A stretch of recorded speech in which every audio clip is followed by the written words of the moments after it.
So imagine standing in front of a group of people and they are all looking directly at you for direction. Right. You're the leader, but the stakes are just incredibly high. The environment is chaotic, and honestly, the odds are, well, completely stacked against you. Yeah, that's a terrifying spot to be in. It really is. It's this intense, crushing pressure of trying to keep a team successful when just surviving feels like an impossible task. And you've likely faced this, whether you're managing a business unit, leading a community project, or, just trying to navigate massive everyday life challenges. Oh, absolutely. It's the kind of pressure that forces a profound split, right? Yeah. It either acts as a crucible that makes the group incredibly focused and resilient, or it just completely shatters the foundation of the team. Yeah. And feeling completely lost in that moment isn't just common. It is, it's the default human response to a crisis. Which is exactly why today's deep dive is so vital. We are unpacking this fascinating YouTube interview from the channel Good Morning Enablement. It's a great one. It really is. It features two absolute heavy hitters in the corporate world. We have Airton, who is the CEO of SalesOutcomes and the former global chief revenue officer for these sprawling multi-billion-dollar corporations like HP and Ryder systems. Right. And he is speaking with the host, Maria White, the CEO of Enablement Dojo, who previously served as the global sales enablement leader at ServiceNow. And the thing to keep in mind here is these aren't just theorists drawing on whiteboards, Right, they've actually lived it. Exactly. These are practitioners who have navigated some of the most volatile economic shifts and hyper-competitive markets of the last few decades. They've essentially built the plane while it was in a nosedive. So our mission for this deep dive is to extract Airton's battle-tested playbook. Yeah. We want to understand exactly how you build these highly resilient, high-performing teams that don't just survive those tough, high-pressure times, but actually use the chaos to thrive. And he doesn't start with some complicated, highly technical management philosophy. He starts with a foundational order of operations, a sequencing rule that, well, if you get it wrong, you essentially doom the team before they even take the field. Yeah, Airton frames this as a golden, non-negotiable rule for leadership. Mm-hmm. You must establish 3 specific elements, and strictly in this order, right? Okay. Mission drives strategy, and strategy drives structure. Mhm. Mission, strategy, structure. 1, 2, 3. It sounds incredibly simple, almost obvious. Right, but Airton points out this massive trap that leaders constantly fall into, especially when they are, under the gun. They do it completely backwards. Oh, interesting. Yeah, they start obsessing over organizational design, the structure of the team, before they have even clearly defined what their mission or their strategy actually is. Oh, I see. When things are chaotic and, say, revenue is slipping, changing the structure gives this very seductive illusion of control. Moving people around, creating new vice president titles, drawing up a fresh, complex org chart. It feels like you're doing something. Exactly. It feels like you are taking decisive action. You can point to a piece of paper and say, look, I fixed it. But if you let people define the organizational design without a unified mission, you end up with total structural inconsistency. You get all possible combinations of regional silos and competing departments, and it becomes functionally impossible to drive any kind of cohesive result. It's like trying to pack a car for a road trip without actually knowing your destination. Oh, that's a perfect way to put it. Right, because if you're standing in the driveway packing the trunk with surfboards, beach towels, and coolers, well, that's your structure. Yeah. But if your actual undefined destination is a cabin in the Rockies in the dead of winter, which is your mission, you aren't just disorganized. Your car physically cannot survive the snow. The structure you build actively works against your survival because you tried to figure out the trunk before you figured out the map. That perfectly illustrates the mechanics of why this fails. Your structure dictates your capabilities. And Maria White actually brought up this flawless, real-world example of this sequence working correctly during her tenure at ServiceNow. Oh, right. This was during their explosive growth period between 2016 and 2020.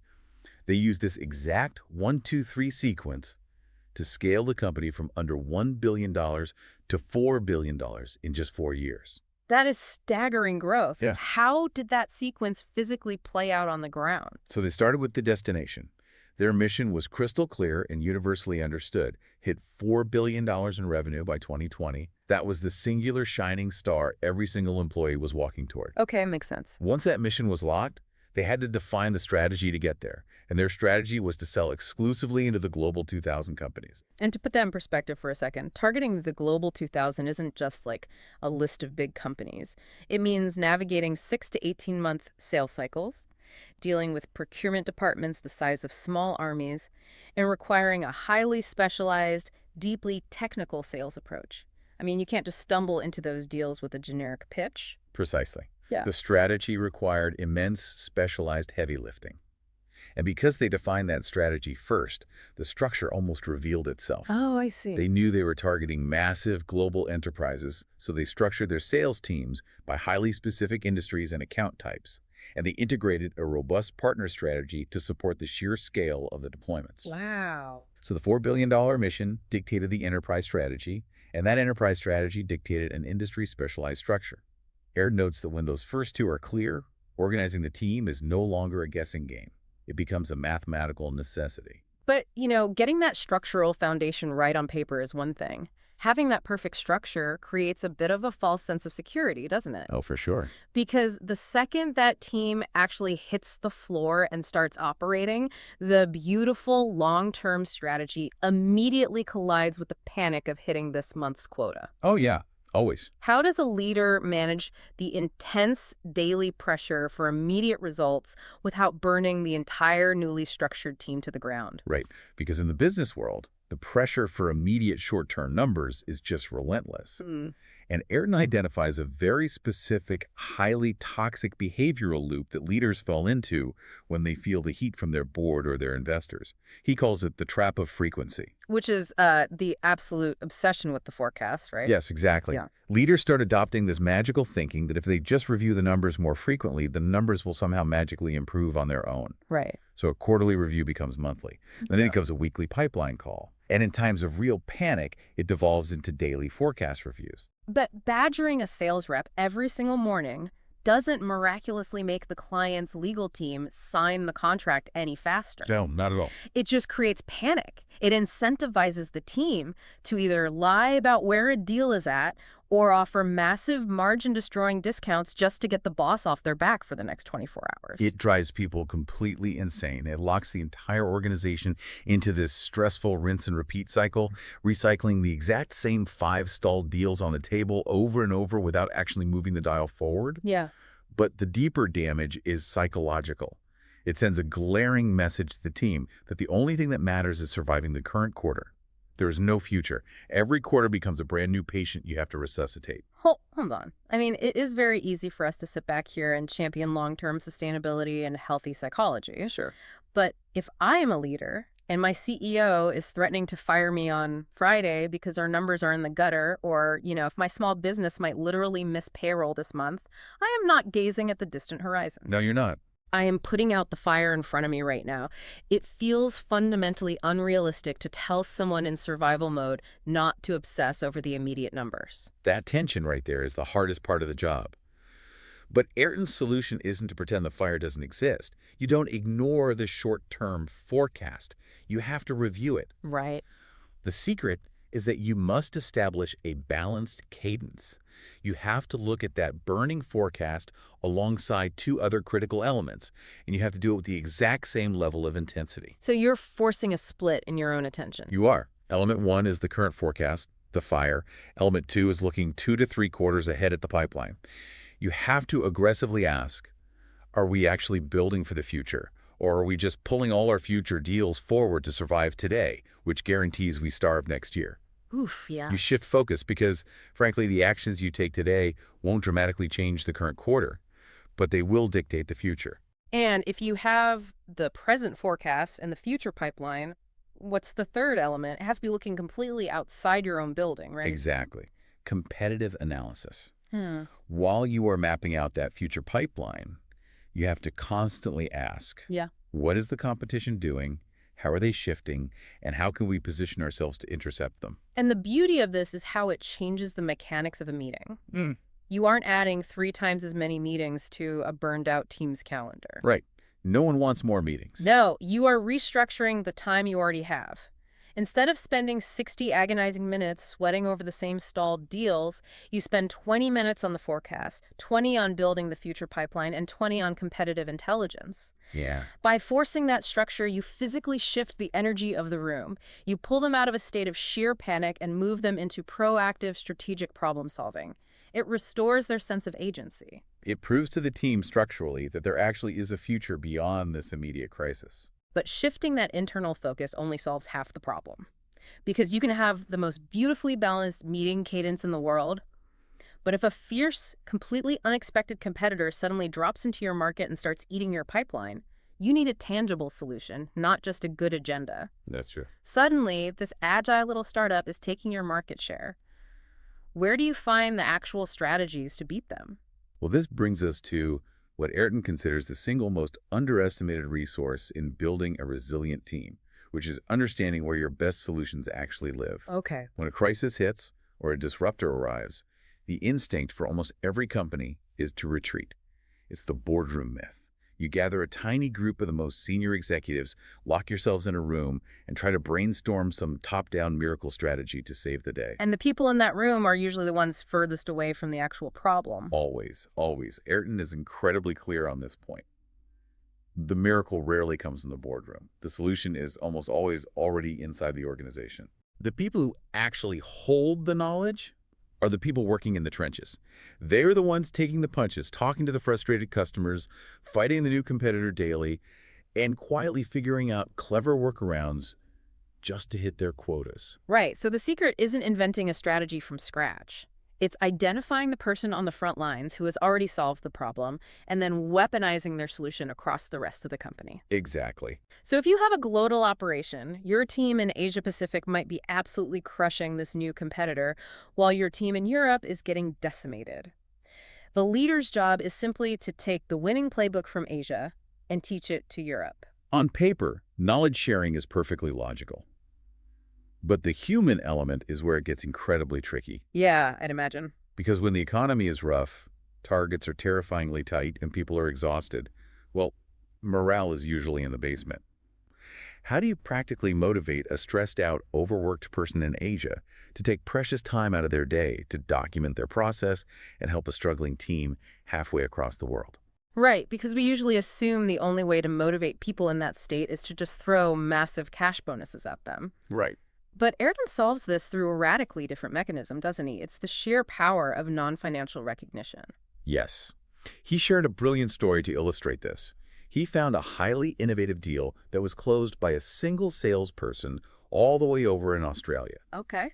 Instead of just sending a standard good job email, Airton invited that salesperson and their immediate team to present their specific winning mechanics on a global video conference to the entire organization. Oh, wow. Which operates on two entirely different psychological levels. Oh, yeah. First, think about the immense tangible pride for that employee in Australia. They are geographically isolated from headquarters, yet they were handpicked by the Global CRO and put on a pedestal as the absolute best example of the quarter. Yeah. That level of visibility validates their hard work in a way an email never could. And on the flip side, look at the psychological impact on the struggling teams watching that presentation. It completely dismantles the narrative of failure. Right. When you are losing, it's easy to convince yourself that the market is just impossible. But seeing a peer, someone dealing with the same internal systems, the same tough economy, the same competitor, explain exactly how they won, it proves that winning is still absolutely possible. It shows them the literal secret sauce, step by step. It builds a profound sense of community trust. If someone else in the trenches can figure this out, I can too. Exactly. But, proving that winning is possible is one thing when you are dealing with a standard competitor or a normal market dip. That dynamic completely changes when the mission handed down from leadership isn't just difficult, but is fundamentally viewed as impossible by the entire team. That is the ultimate crucible of leadership, the mindset of belief, and what Airton calls conquering the elephant. The story he tells here is wild. Let's set the stage for this. We are talking about the late 90s, early 2000s. Airton is at HP, and HP decides they are going to directly attack the undisputed titan of the industry, the IBM mainframe market. Yeah, and to understand the sheer scale of this, IBM mainframes at that time were monolithic fortresses. They were custom-built, heavily guarded, massive proprietary systems. Entire global banking and corporate infrastructures were locked into them. Nobody in the industry thought you could displace them. And HP's strategy wasn't just to try and build a slightly cheaper, slightly faster mainframe. They planned to attack this fortified market using open systems, a client-server environment. Yeah. For those unfamiliar, attacking IBM's proprietary mainframes with an open system was basically like trying to convince a massive corporation to abandon their heavily guarded, custom-built stone castle for a network of interconnected, flexible public tenants. Ah, that's a great analogy. It sounded completely insane at the time. It did. And the internal resistance from the HP sales teams was immediate and overwhelming. When the thousands of sellers heard this mandate, their reaction was visceral. They were like, this is never going to work. IBM is an elephant and we are an ant. We are going to get crushed. And this is where Airton shared a detail that genuinely surprised me. Oh, yeah. Because he was the global leader tasked with driving this massive initiative.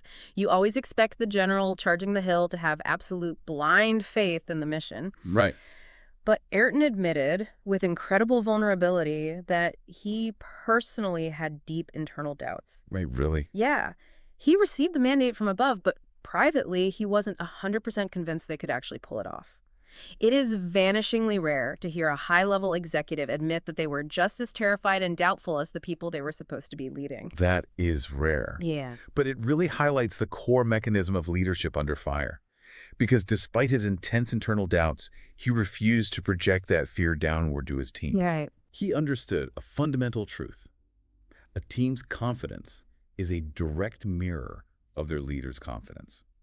If the leader even slightly fractures, if they fail to transmit absolute belief that the obstacle can be overcome, the team won't just struggle, they will actively throw in the towel. So how did they actually conquer the elephant? Because they certainly didn't just walk in and slay IBM on day one. No, it was a brutal, slow, methodical grind. It took them 3 full years. Wow, 3 years. Yeah. And the mechanics of their attack were brilliant because they didn't try to attack IBM's core fortress.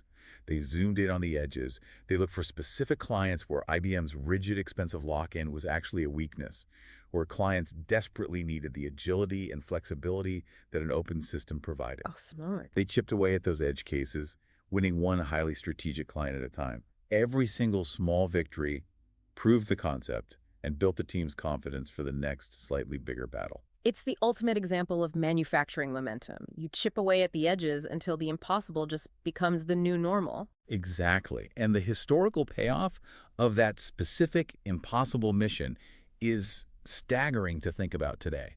That grueling push for client-server environments, the interconnected tents that everyone at HP thought was crazy, well, it eventually became the foundational architecture for modern cloud computing. That is insane. They were literally laying the groundwork for the future of global technology, all while internally terrified that the whole thing was going to collapse. Which leads to Ayrton's ultimate lesson from that entire era. Even if you are harboring deep internal doubts, you have to project unwavering belief in your team, in your product, and in your mission. Yeah. You have to meticulously construct and tell them the story of how you will win, because that projected belief is the only thing that fosters the trust required to keep people moving forward when the math says they should quit. The irony is, by projecting that belief, the team eventually proved to him that they could achieve what he privately doubted. That is just incredible. I mean, we have covered a massive amount of ground today, peeling back the layers of how this actually works in practice. So let's do a quick distillation of this playbook for you, the listener. Sounds good. If you are trying to lead a team through intense, chaotic pressure, first you have to lock in your sequence. Do not jump to organizational structure just to feel in control. Mission drives strategy, and strategy drives structure. Right. Second, you must escape the forecast trap. Break the cycle of panic by restructuring your focus. Balance your obsession with today's survival by giving equal intensity to tomorrow's pipeline and the competitive landscape. Third, abandon the boardroom myth. The miracle solutions are in the trenches.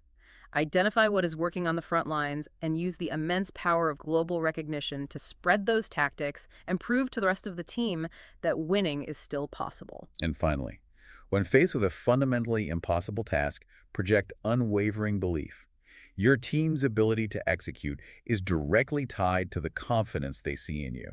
And remember, you do not have to be the global chief revenue officer of a multi-billion-dollar tech conglomerate to put this into practice. Definitely not. Whether you are managing a small retail team, running a local volunteer initiative, or honestly, just trying to organize a highly stressful family project. Well, these are fundamental mechanics of human organization. Getting your sequence right, balancing the short and long term, empowering the people doing the actual work, and fostering relentless belief, that is how you keep any group of humans moving forward when the odds are completely stacked against you. It truly is the universal architecture of resilience. But as we wrap up, I want to leave you with a slightly different dynamic to mull over. Throughout this entire deep dive, the source material focuses heavily on the mechanics of a leader projecting belief downward to motivate the team. But what happens when that dynamic is completely inverted? Meaning the leadership is the problem. Exactly. What if you are the one in the trenches? What if your team on the ground has a visionary idea? Maybe they clearly see the cloud computing shift of your specific industry, but your leadership completely refuses to believe in it. They are the ones lacking the mindset. Ooh, that's tough. How do you manage upward? How do you practically change the mission itself when the people sitting above you are the ones who have already thrown in the towel? Now that is the ultimate test of organizational influence. Because pressure, as we established right at the start, either shatters the foundation or it creates a diamond. It's ultimately up to you to figure out which one you're going to be. Leave you to ponder that one. Thanks for joining us on this deep dive.